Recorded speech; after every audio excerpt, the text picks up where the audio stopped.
Ako na to, si Justin. Okay guys, eto na nga. Umorder kami ng patatim. Ito yan, no? Kasi nga birthday ng friend ko. Ito nga siya, no? While working.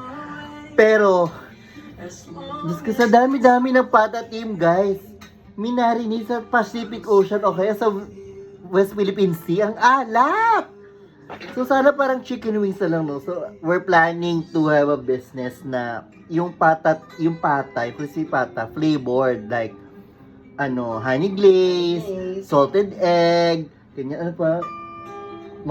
Basta lahat ng, yung wings, ganyan, yung lahat ng flavor nila. Yung buffalo pata, ganyan. So, technically speaking, lalagyan na namin siya na Flavor.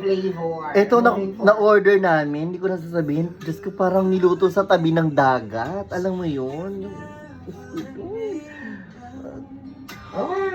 Bawat kagat, asin lahat. Ganun. Diyos ko, yun lang naman. Just sharing.